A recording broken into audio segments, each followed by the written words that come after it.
Ghost stories? Nah, we don't have anything like that around here. We do have the story of Jacob, but that's about as close as you'll get. You really want to know? Well, I'm not supposed to tell you, but alright. Just no interrupting. I don't have the patience for it. How to describe Jacob Emory? Well, I guess you could say he was the kind of guy you could never take notice of. That isn't to say he was a bad kid, in any sense. Many people in this town thought he was the most reliable person for an odd job in the state, but he never really excelled in anything. He was the living proof behind the statement, Jack of all trades, ace of none. Most of this was due to his own lack of will. He dabbled in damn near everything this town could offer him.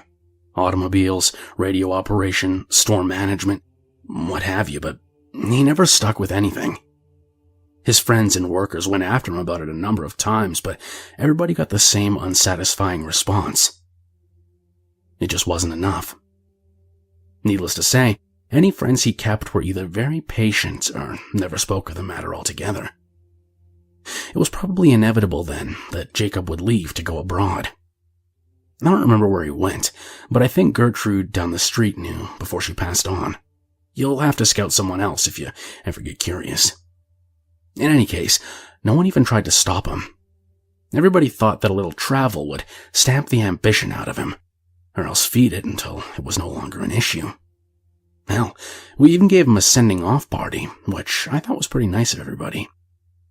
So, anyway, he was gone for 6, 7 years.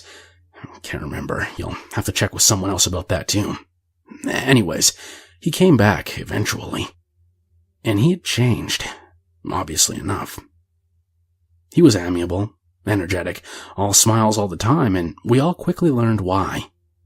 He showed us a souvenir he brought back, a solid black stick, the length of a pencil, but the texture of chalk. We all wondered why on earth such a simple thing would prompt such a spring in his step, until he gave us demonstration. He took a piece of paper, and with this stick, God, there's got to be a better word for it. With this stick, he drew a crude circle. It dropped and rested on the border of the paper, like a stone. It didn't leave the paper, but it acted out on it, sort of like an old movie projector on a screen. Son, I know how crazy that sounds, and if you feel like playing skeptic, then you can leave an old man to his craziness. But I know what I saw, even if everyone's been hushing it up, and that stone he drew dropped. Jake even passed around the paper, and as it was being passed, it rolled around as the paper got tilted. None of us had any words for it. Hell, what was there to say? But he continued drawing demonstration after demonstration for us. Stick figures in various pageants and plays, doing everything from fighting each other to making perfect human pyramids, and we all thought it was incredible. That was all the go-ahead he needed. He announced that he planned to put on shows to pay for rent and food, where he would draw anything the crowd members wanted. That we talked to some length about, and he eventually convinced us that it would be safe, his drawings ethical, the practice lucrative and unique, and the attention would not go anywhere outside of the town's borders. Poor Jacob. If I'd not been so swept up in the moment, I might have read the signs right then and there, and saved the sorry son of a bitch by snapping the terrible thing in half.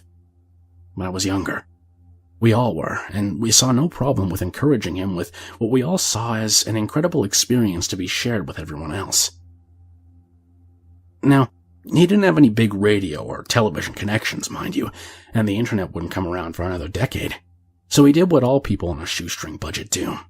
He advertised his show with flyers. Flyers might not mean anything to you city folk, but in a small town, they gain a fair glance over from time to time. And what's more, Jacobs managed to stick out by having little figures jump up and down and whatnot to get people's attention. His first show must have gotten nearly 60 or so people, probably a lot more than that. And his shows were fantastic. Someone would shout out a scene from a play or a comedy sketch, and Jake's hand would fly over a white wall like a bird. He'd been holding back when he made that stone, that's for damn sure. His illustrations were all spot on, and he could make an incredible human figure in minutes. Come to think of it, I don't remember any of his scenes lasting more than 10 minutes to make. They were all really well done scenes, too. Not only could you see a knight charge a castle, Jake would draw the castle's interior as well, like a wedding cake split down the middle. So you could see the knight scale the walls, fight his way through the levels to the dungeon, fight back out with the princess, and make a leaping jump off the castle parapets onto his getaway horse, all in complete silence. Not realistic, no, but that was part of the appeal. None of us went in there expecting something real. When a scene or sketch was finished, either the characters would leave off a wall or he'd cover the wall with white paint. This was good, in a way. It gave these shows a time limit so that when he'd finished with all 4 walls in the room, everyone knew the show was over until the paint dried. Jake, meanwhile, was changing in a bad way. I'd mentioned that upon his return he'd been extremely energetic. Well, that energy, that vitality or fervor, whatever you want to call it, it never left him. Not for an instant. Far from it, it seemed to grow in him, and he enjoyed it all too much. His eyes grew wider. He slept gradually less over time. His statements and opinions more radical and frenzied. And though he never was a pushover, he was starting to make people nervous in his company. A month or so passed, and Jake's audience grew like a wildfire. Nearly everyone in the town paid to see Jake's art in action, and he had to rent out larger and larger places for them to sit. He now didn't stop after one scene was done. He moved directly on to the next, put on the next blank space on the wall, sometimes to the intriguing effect of causing scenes to mingle, which the crowd loved. The subject matter got more wild and immoral. The monsters got more bizarre and creative. The fighters using more impossible weaponry, all for the sake of the crowd's interests. Jake got steadily more indulgent, which we figured was from the money, and he became a drinker and a womanizer, neither of which got rid of that vitality, by the way. Some of these women claimed they'd woken up in the middle of the night to see him scribbling with that stick on a drawing pad, a gigantic grin on his face. And while most of them said that they'd assumed he was drawing them in the nude, there are rumors that 1 or 2 of them got glances at that notepad. Those anonymous few supposedly said that those drawings absolutely were not nude pictures. But neither of them, whoever they are, will say what he was drawing. Don't bother looking for the notepads or flyers, though. They're all gone now. I'm getting off track. Point is, he was hitting the bottle. And that's important because it was that drinking that would eventually ruin everything. On the night of one of his performances, as he walked in front of his cheering crowd, it was immediately apparent to everybody that he was completely drunk. I was in the front row, and I could smell the bourbon on him from 10 feet away. The show started. He went through a bunch of sketches and scenarios the crowd recommended, when at the end, someone asked that he draw himself. Everyone cheered the idea. I guess they'd been wondering what his creations thought of him. And he eventually obliged. No sooner had Jake finished connecting the final 2 lines on his coat than every single character across the vast, expansive wall all stopped and looked directly at that illustration. Lovers stopped kissing, clowns stopped laughing, robots stopped fighting pirates. Everything stopped and looked at the Jacob illustration. The crowd died almost instantly. I remember Jake's face at that moment, pale white, full of terrible comprehension at his mistake, and looking desperately for the cans of white paint he'd forgotten to put out before the show. Everyone else? They were looking at the fake Jacob. That Jacob reached into his jacket pocket, pulled out a black stick of his own, and, as we all watched, drew a door. He pushed on his side, and the door swung open, allowing him to walk through onto the floor of the auditorium. was an absolute hellish pandemonium. People screamed and ran for the exits as Jacob's characters, both those currently on the wall and those which had previously left before being covered up, ran out of their own exit, throwing pies, shooting lasers, blowing fire and poison in the impossible. I was near enough to the exit to escape, and gave only one backwards glance.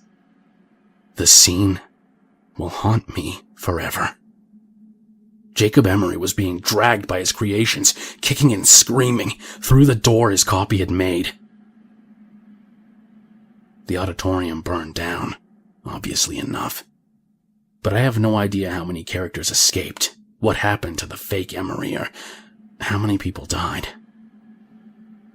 The fire brought the fire department from the nearest cities up to a couple 100 miles away.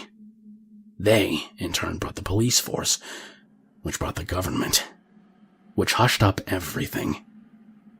They took the flyers and any art Jake had made and swore everyone to secrecy or else life detainment. The fire was blamed on a cigarette in the garbage during a basketball game, and we all eventually went on with our lives. Jacob was made to never have existed. In retrospect, I realize everything. Jacob hadn't been creating illustrations. Illustrations don't move, much less act or attack. They're just images people see, shadows made to look like real things. Jacob had been making life, actual thinking things in some alternate dimension, using a power that was never meant to fall on mortal hands. He got drunk on his power. His punishment was probably well-deserved. Incidentally, the government screwed up on 2 different accounts. They did a damn good job silencing everyone, but proof remains. The ruins are still there, you know. The auditorium's ruins. I hear they're going to start reconstruction soon, which will wipe out any remaining evidence someone can definitely see, but I went back there once, several years after the fire. Just once. Amidst the rubble, covered in ash, I saw something squirming. I looked closer. It was Jacob Emory's hand on the wall. Exactly like it had been 3 years ago. Sweaty, but calloused, I remember. But it was constantly flailing. As if the body it was supposed to be attached to was still writhing in flames.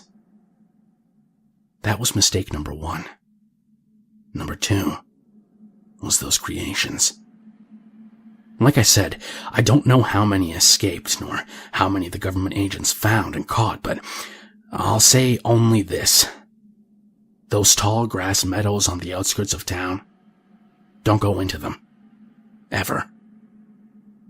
You were asking about those white figures you've seen at night, right? This town doesn't have ghost stories.